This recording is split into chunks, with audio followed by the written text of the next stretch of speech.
What if I told you that in Britain's biggest cities right now, single people working full-time jobs will never own a home? Not in 10 years, not in 20. Never. And before you think this is just another story about lazy millennials who can't stop buying coffee, the numbers reveal something far more disturbing. This isn't happening because people aren't trying hard enough. It's happening because the system has fundamentally broken. And what's coming next will shock you even more. The UK housing market has reached a point that seems almost impossible to believe. In London and Bristol, if you're renting and earning an average salary, you're actually losing money every single month after paying rent and basic living costs. That's right. You have a deficit. You're going backwards.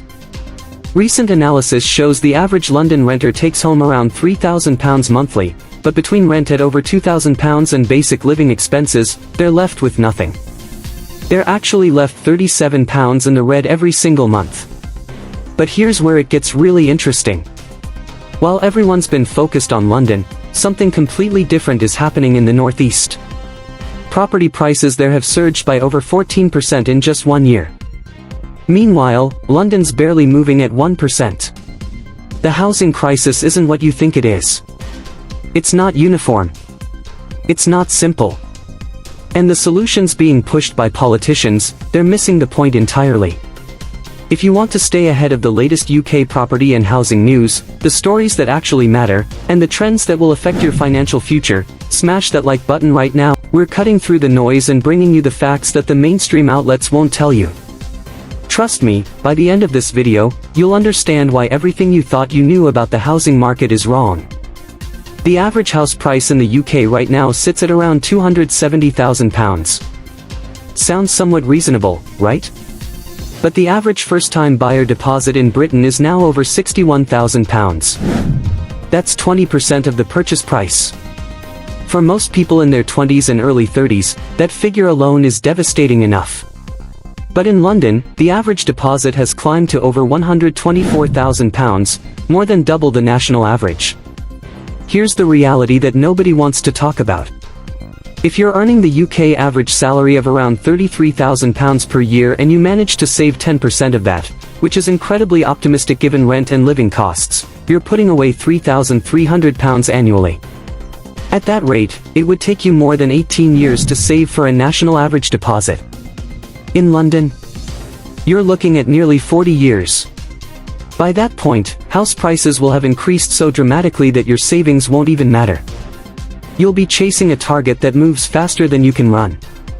For a single earner in London, after paying average rent and living costs, the numbers literally don't work. It's not about discipline or sacrifice. It's mathematically impossible. But while they were fighting to save, the government pulled the last lifeline. Then came April 2025, and thousands of hopeful first-time buyers got hit with a bombshell they didn't see coming.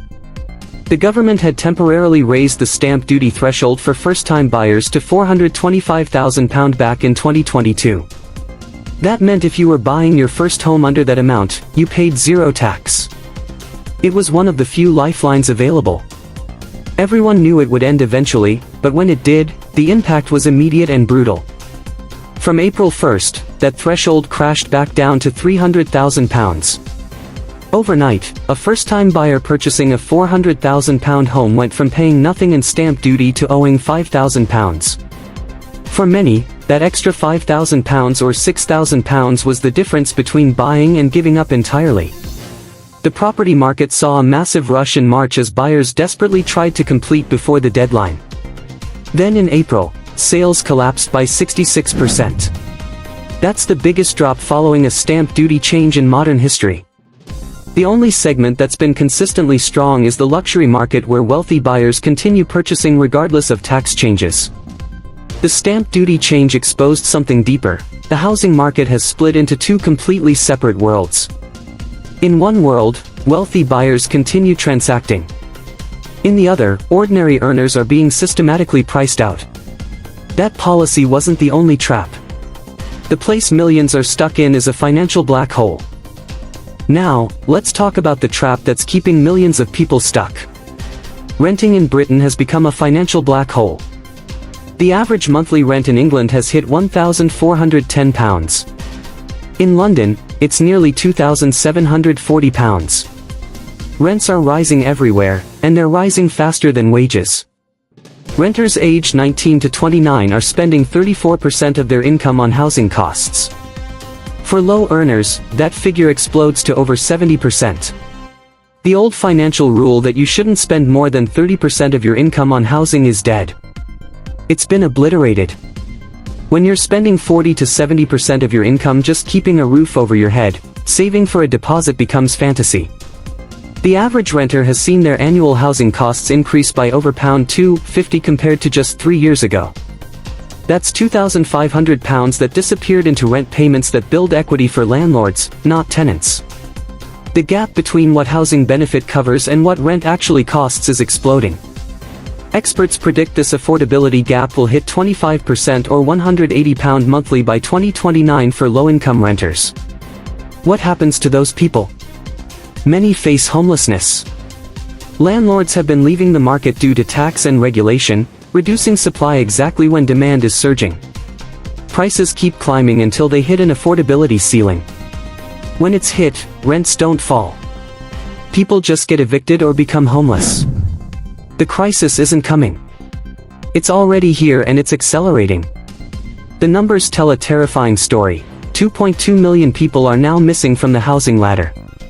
That's 2.2 million first-time buyers missing from the property market since the 2008 financial crisis.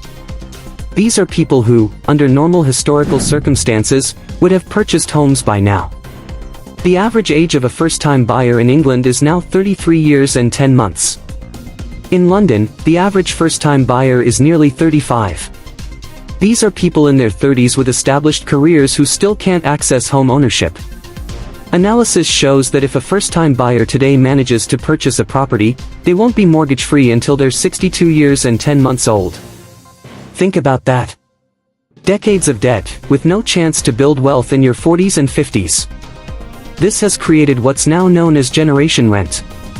The numbers are stark. Only 8% of people aged 25 to 34 can afford to save a 10% deposit based on current prices and wages.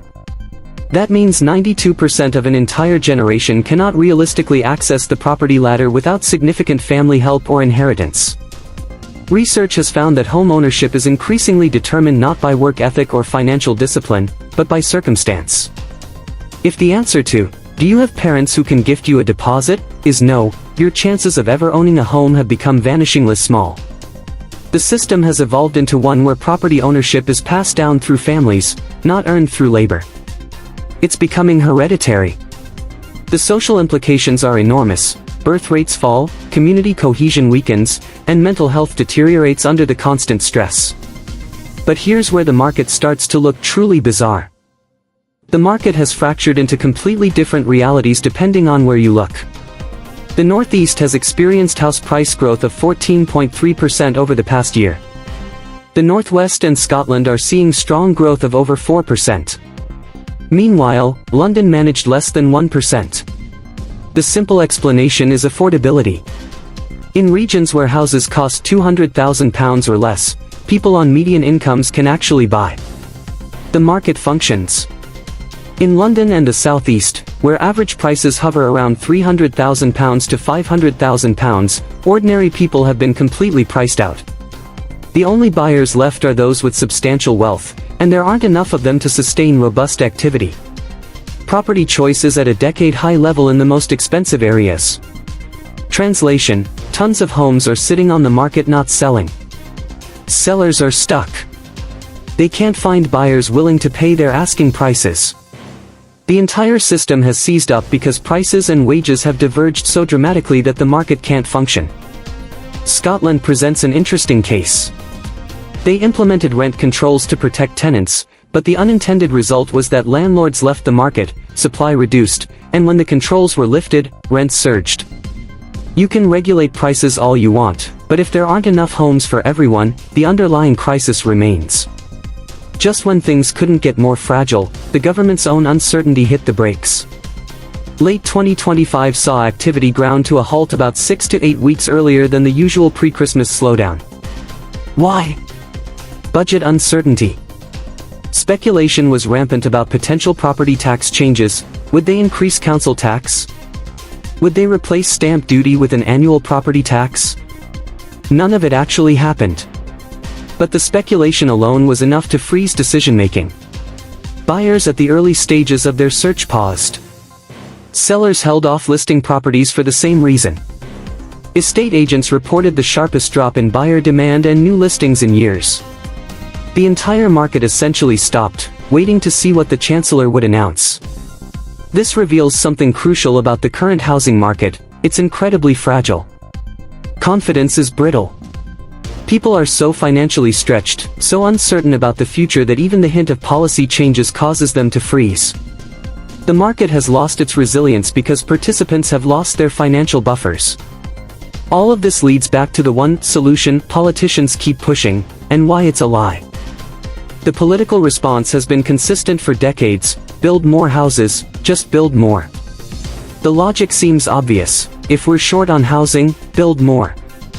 Problem solved. But there's a fundamental issue with this thinking that almost nobody wants to acknowledge. Resources are finite and they're controlled by people that make economic decisions based on profit. If you're a rational developer right now, you look at the landscape: the working class is impoverished, the middle class is squeezed, but the wealthy are doing better than ever. So you're going to build luxury housing for wealthy buyers because that's where the money is.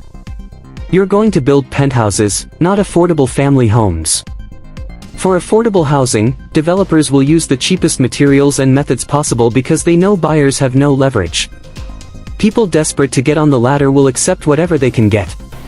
This leads to a race to the bottom in quality. The Grenfell Tower disaster exposed how corners had been cut on building safety across the country. That's not an accident. That's the logical outcome when you tell developers to build cheaply for buyers who can't afford to be choosy. If the housing crisis were truly just about not building enough houses, why would all these other assets be skyrocketing too? Gold prices have more than doubled since the start of the pandemic. Stock markets are at all-time highs. The uncomfortable answer is that this is fundamentally a story about wealth concentration and inequality. When wealth concentrates in fewer hands, those hands buy assets. Housing is an asset. They drive up prices. Ordinary people get outbid. The idea that you can build your way out of this without addressing the massive wealth inequality driving it is fantasy. Even the government's lifeline schemes prove this is rigged. Some will point to the government's various schemes aimed at helping first-time buyers. The mortgage guarantee scheme allows deposits as low as $5,000. Sounds helpful, right? But a 5% deposit on a £300,000 home is still £15,000. And it comes with significantly higher mortgage rates. Your monthly payments end up higher, eating into your already limited income. Then there was brief excitement when Yorkshire Building Society launched a 1% deposit mortgage. You could buy a £500,000 property with just £5,000 down. Sounds revolutionary, but you need to earn over £100,000 annually to qualify for the borrowing required. How many first-time buyers are earning that? It's a product designed for high earners who perhaps spent money on other things and didn't save a traditional deposit, not for ordinary people struggling to get on the ladder. It's a marketing headline that doesn't solve the real problem. Here's what 2 decades of research and data have made abundantly clear.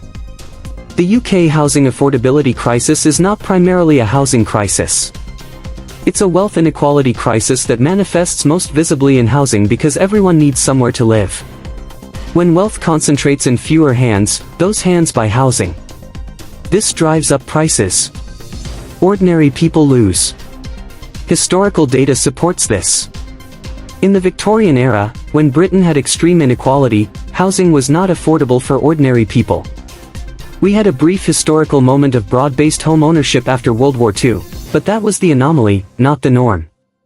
As inequality returns to Victorian-era levels, so does Victorian-era housing unaffordability. The shape of British cities is changing because of this, moving towards ultra-luxury centers surrounded by vast rings of increasingly dense, low-quality housing. It's not solving the crisis. It's spatially separating winners from losers. The question you have to ask yourself now is, which side are you being pushed toward?